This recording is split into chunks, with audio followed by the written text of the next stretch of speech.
Bonjour. Tout a commencé 28 ans avant. Un jour, j'ai eu une idée. Pourquoi les faux plafonds de démontage jetés à la benne, quand dans 80% des cas sont neufs, peut-être il y a possibilité de les récupérer, démonter proprement et revendre. Et la question a été, est-ce qu'en France, les gens ils vont acheter les faux plafonds de démontage? Je pensais que non. Dans ce cas, j'ai commencé cette activité-là pour vendre ces plafonds en Pologne. Nous avons commencé à démonter proprement, mettre en carton sur les palettes, envoyer en Pologne et on a commencé à vendre. Mais assez rapidement, on a été confronté que c'est un produit de décoration. Dans ce cas, quand il y avait le petit défaut ou éventuellement un peu sale, personne ne voudrait pas acheter, on peut dire, et c'est logique.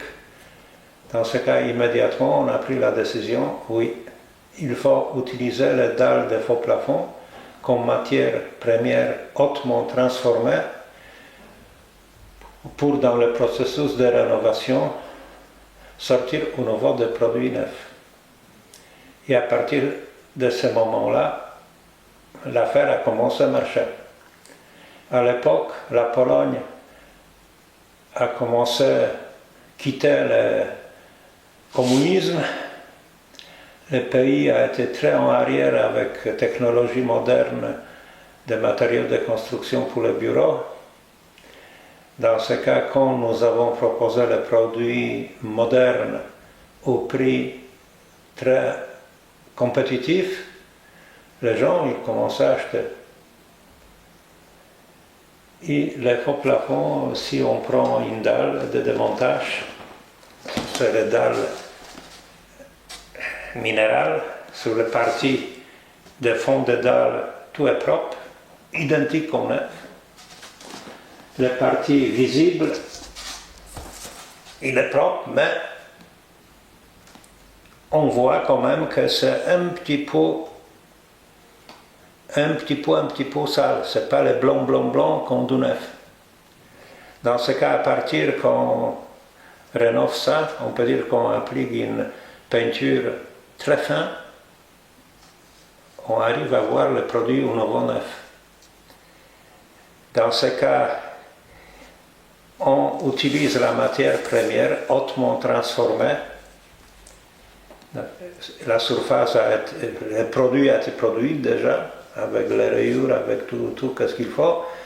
Il y avait les préparations de peinture à l'usine Armstrong, il y avait la peinture de finition, beaucoup de travail a été déjà fait. Dans ce cas, nous, qu'est-ce que nous avons fait en Pologne? On a appliqué très fine couche de peinture pour ne pas changer trop de caractéristiques techniques de la dalle, et on a continué. Ça, ce sont les faux plafonds minéraux qui ne sont pas hyper chers, mais il y a dans le minéral ou dans des roches les plafonds qui coûtent même 40 € mètre carré. Dans ce cas, ça a été premier notre travail. Deuxième notre travail, c'est le faux plafond métallique. Beaucoup de fois, quand vous voyez cette dalle-là, c'est presque neuf, on peut dire. Dans ce cas, ça suffit nettoyer la surface.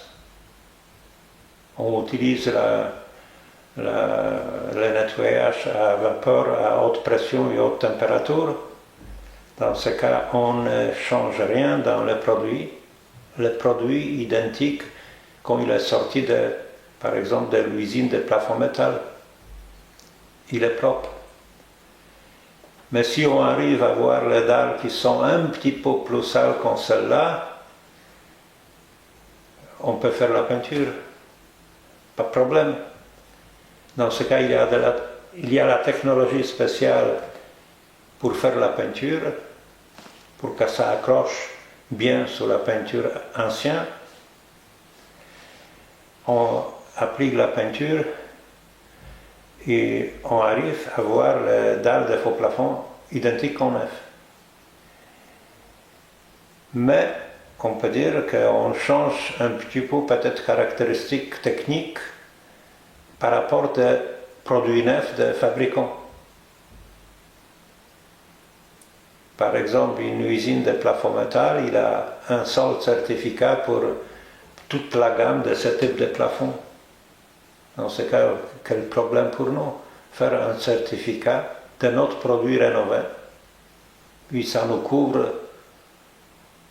toute la production de ce type de dalles chez fabricants. Dans ce cas, au niveau juridique, ce n'est pas très compliqué. C'est plutôt compliqué au niveau des technologies de rénovation pour on fait ça bien. Nous avons en France, déjà 7 ans, commencé l'idée de récupérer et revendre les planchers techniques. Dans ce cas, vu de notre expérience avec le faux plafond en Pologne, on a tout de suite compris qu'il faut avoir une technologie de rénovation des dalles. Rénover les dalles des planchers techniques, trouver une solution technique, ça a été beaucoup plus compliqué qu'en rénovation des faux plafonds. Dans ce cas, j'ai inventé le système de nettoyage de dalles planchers techniques. Ok. Ensuite, les fabricants hors de France, il me trahit, il a vendu la technologie pour mon concurrent.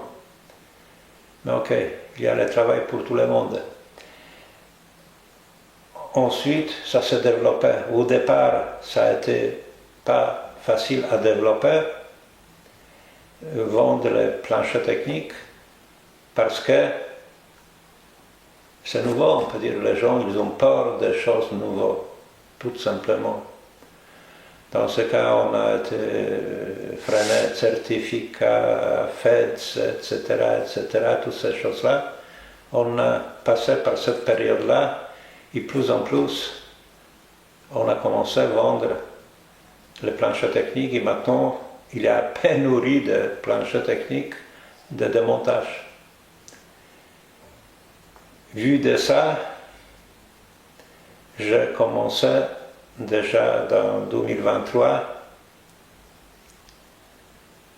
récupérer, rénover et revendre les faux plafonds sous la France.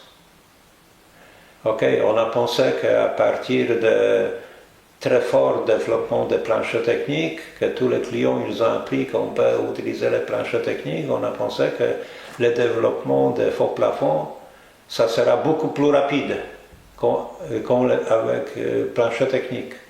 Mais ok, ça ne n'est pas comme ça. Dans ce cas, les clients, ils sont nouveaux, ils ont peur. Hein, le certificat, est-ce que c'est identique qu'on neuf, etc., etc., etc. Dans ce cas, ça ne démarre pas si vite qu'on a pensé. Ok, pas de problème. On vend sur l'Afrique, les pays francophones, on vend sur la Pologne, et bientôt on va commencer aussi sur d'autres pays. Et là, ça marche beaucoup mieux qu'en France pour l'instant. Dans ce cas, c'est ce type de choses qu'on développe. Merci de m'écouter.